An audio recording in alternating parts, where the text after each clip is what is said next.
se retrouve. Bon, je vous l'avais dit, on se retrouve pour cette fois-ci un petit peu plus de blabla et on va faire ça pendant que je m'échauffe. C'est parti? Alors, du coup, j'ai enfin quitté cette maison de l'horreur, comme vous avez pu le voir. Je vous cache pas que là, ça fait du bien, globalement, d'être revenu dans un endroit un peu, comment dire, un peu plus commun, un peu moins dangereux, physiquement et émotionnellement parlant. Je suis enfin tranquille. Bon, je vais pas vous mentir, l'hostel où je suis actuellement est pas incroyable non plus, mais il a le mérite d'exister. Les points faibles que je lui trouverais pour l'instant, c'est notamment le fait que j'ai pas pu laisser ma valise en arrivant, parce qu'en général, vu qu'on check-in assez tard, on a la possibilité de ramener la valise, de la laisser, même si c'est dans une pièce qui n'est pas sécurisée spécialement. Ils nous laissent l'amener pour qu'on puisse bouger tranquille dans la ville jusqu'au check-in. En l'occurrence, le check-in là en plus il était à 16h, donc ça fait un peu tard, parce qu'il y en a des fois c'est 14h, ce qui est assez confortable. Donc il fallait que je m'occupe jusqu'à 16h alors que je suis arrivée à 10h30 dans la ville. Et avec la valise, dans les bras, impossible. Du coup, je l'ai laissée, comme vous avez pu le voir, à la gare. Ça m'a coûté trop cher pour ce que j'aurais aimé. Alors que si je l'avais laissée à l'hostel, ça aurait été bien confortable, qu'on va pas se mentir. Bref, deuxième point faible, la douche, il n'y en a qu'une de disponible pour, je sais pas si c'est 8 ou 16 lits, je crois que c'est 16 parce qu'il me semble qu'il y a un deuxième dortoir. Et elle n'est disponible que de 16h à 9h du matin. C'est extrêmement bizarre. Je crois que c'est parce qu'ils ont des activités le midi où en gros il y a des gens qui viennent faire des déjeuners ou je sais pas quoi, alors que ça ressemble pas du tout à une salle de restaurant. Mais bon, toujours est-il que de 9h à 16h, interdiction d'aller prendre sa douche. J'avoue que c'est un peu chiant. Moi ça m'arrange pas du tout, mais parce que je vous cache pas que je me réveille pas à 8h le matin, surtout si c'est pour aller prendre ma douche. Quand il fait chaud comme ça, c'est pratique de pouvoir en prendre une le matin, une le soir. Surtout quand t'es une meuf et que, spoiler alerte, t'as tes règles. C'est mon cas actuellement. Donc c'est vraiment pas pratique, mais bon, on va faire avec, hein, c'est la vie. Le staff est très sympa. Et franchement, le lit est incroyable, il y a un espace de fou. Et l'emplacement est vraiment pas mal aussi. Je suis à 15 minutes à pied de la gare centrale. Et après, je suis à 5 minutes à peu près d'un tramway qui est du coup très pratique, même s'il n'y en a pas énormément et qui se finissent assez tôt, comme vous avez pu le constater avec ce que j'ai dit tout à l'heure. Bon, c'est quand même mieux que rien. Aujourd'hui, je vous ai rien filmé, mais c'est parce que je suis allée en fait faire des trucs extrêmement chiants.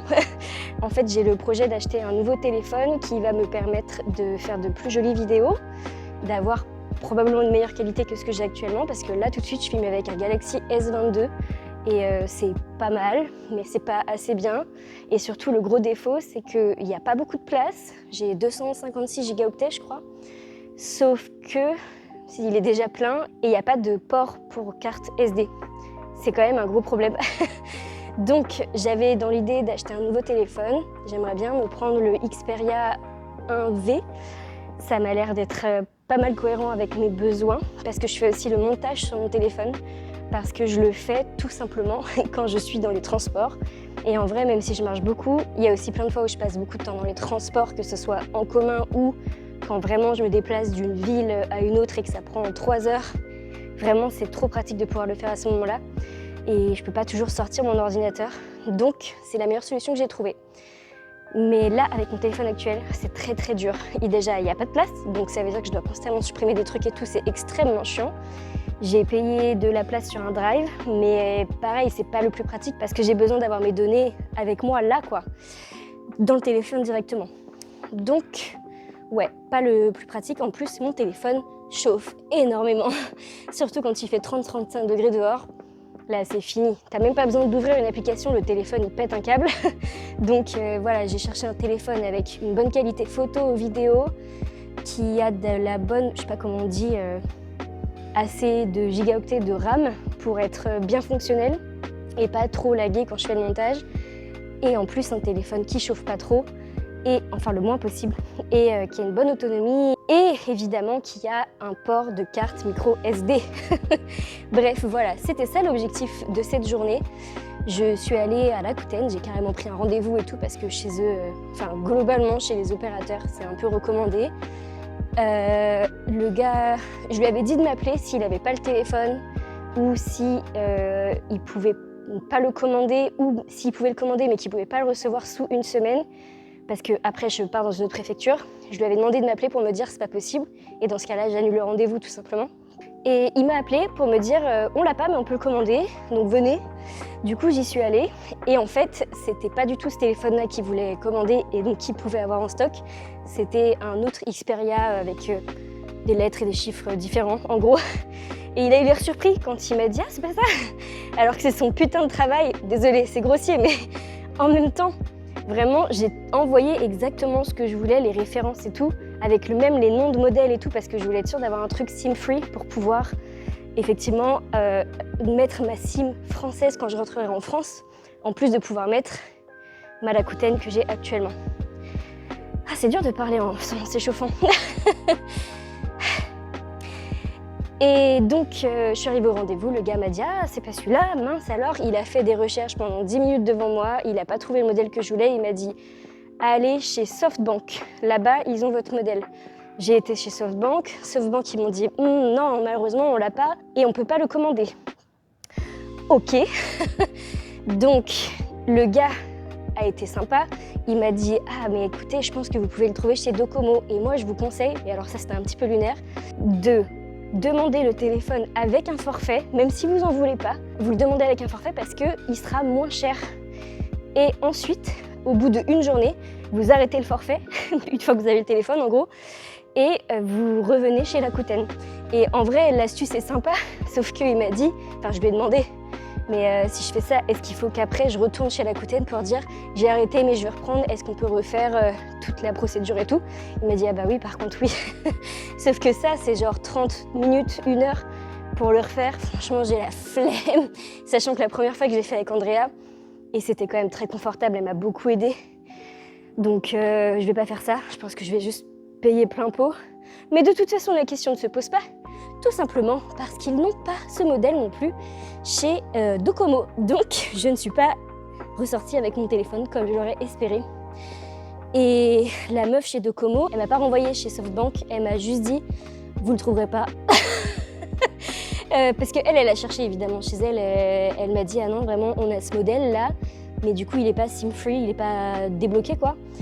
Donc, si vous voulez trouver le vôtre, c'est soit vous le commandez en ligne, ce que tous les autres m'ont déjà dit aussi avant, mais comme je suis actuellement en voyage perpétuel, je peux pas me le faire livrer nulle part. Et donc, soit vous le commandez en ligne, soit vous le trouvez d'occasion. Et en vrai, bah, je pense que c'est ce que je vais faire. J'avoue, ça m'arrange moins. J'ai eu que des téléphones reconditionnés ces dernières années, comme des ordinateurs aussi. Et honnêtement, il y a toujours un truc qui va pas, je vais pas vous mentir. À chaque fois, je suis là, genre ouais, je fais une bonne action et je dépense moins d'argent, je suis raisonnable et tout. Mais à chaque fois, il y a un problème. Donc, ça me stresse un petit peu, mais il y a une partie de moi qui se dit ouais, vas-y, on est au Japon. Peut-être qu'au Japon, les gens sont plus soigneux et donc les téléphones auront moins de problèmes. Écoutez, j'en sais rien. Tout ce que je sais, c'est que pour l'instant, j'ai pas trop de solutions autres. Donc je pense que je vais commencer à arpenter un petit peu les book-off et les hard-off. Je le fais déjà en fait, mais ceux qui ont en vente des téléphones, parce que chaque book-off et chaque hard-off a ses spécialités et tu peux pas tout trouver partout, quoi. Il y en a qui vendent pas de fringues, il y en a qui vendent pas d'électronique, il y en a qui vendent pas de vaisselle. Bon bref, chacun son truc. Donc voilà, en plus des hard-off et des book-off de fringues, maintenant je vais aller chercher ceux où il y a des trucs de mobile. Et on verra bien, hein. On verra bien si je trouve ça. Ah, bon, l'échauffement est bientôt terminé. Les grands écarts, c'est compliqué là, vraiment. Ah, depuis que j'ai commencé le trekking, c'est beaucoup plus difficile. Bon, allez, l'échauffement est plus ou moins terminé. Je vais me faire quelques petits trous, des petits équilibres, tout ça. Mais ensuite, pour la session, ce sera dans la prochaine vidéo, celle de Kochi partie 2. Et voilà, je vous retrouve pour celle-là. Je pense que je vais partir en faisant des roues. Ça va être bien, non? Allez, vous êtes prêts? Allez. Au revoir.